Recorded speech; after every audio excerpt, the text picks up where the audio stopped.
When the class ends, you still need to learn.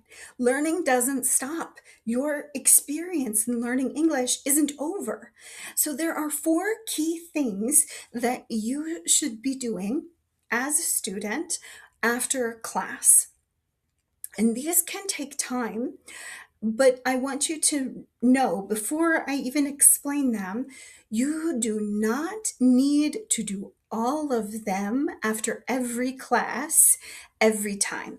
Pick one or two. Use this as an example of something that you can do and practice for just a little bit. I highly recommend that immediately after the class, you take a break, stand up, move around, go for a short walk, just move around your house, something like this. Move around a little bit, come back and review the chat record for just 5 minutes or less.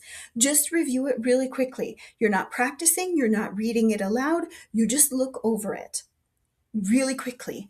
No, not a lot of time here for this activity. Then the next day, pick one of these four activities to really dig deeper into and spend at least 5 to 10 minutes studying, maybe more, depends on your goals and the time that you have.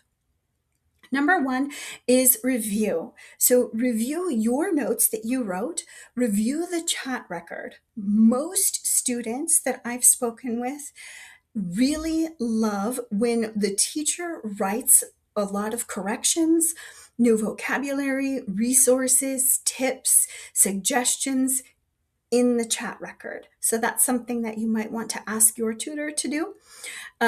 My students always get a copy of the chat record, which I put so much in the chat record, and they get a copy of that within just usually a few minutes after the class. And what I recommend is that you review those immediately after the class, after you've walked around for a few minutes. So, right then, and then the next day or a couple days later, review the chat record again. Don't review everything because there's too much, but find the things that are most important to you.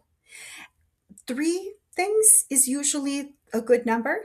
Repeat those. Practice making other sentences with those same grammar structures or the new vocabulary. That will help you to grow a lot. If your sessions are recorded, which they are on some platforms, some teachers will allow you to record the session as well, then watch the recording again. Now, on a side note about the recording, I highly recommend that you make an agreement or you check to see if the teacher has a specific agreement about what you are allowed to do with the recording. So please don't share it with anyone else unless you know that the teacher is okay with that. And a lot of my students will make a recording, they watch it, and then they delete it because they don't want to save all that space. It takes up a lot of space.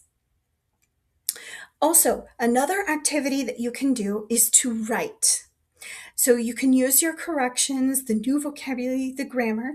You can say these things out loud, or you can write something new with them. You can write a story. You could write just random new sentences. You could write the corrections themselves over again in your own hand. This is really powerful to help connect the body and the brain and both sides of the brain to what you were talking about before. Now, the third thing is to listen. Listen a minimum of 5 minutes per day. Sometimes you'll be active listening. You will be listening to learn grammar, to learn new vocabulary, to practice pronunciation. Sometimes you will be listening to understand the rhythm. This is very important, especially if the rhythm of your language is different than the rhythm of English.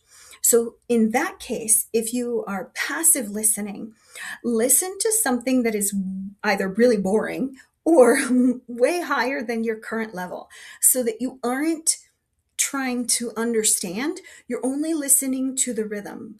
Bum, bum, bum, bum, ba-da-da-dum. That's the rhythm. Yeah. So listen to the rhythm and repeat that as if it's its own song. And that can help you a lot.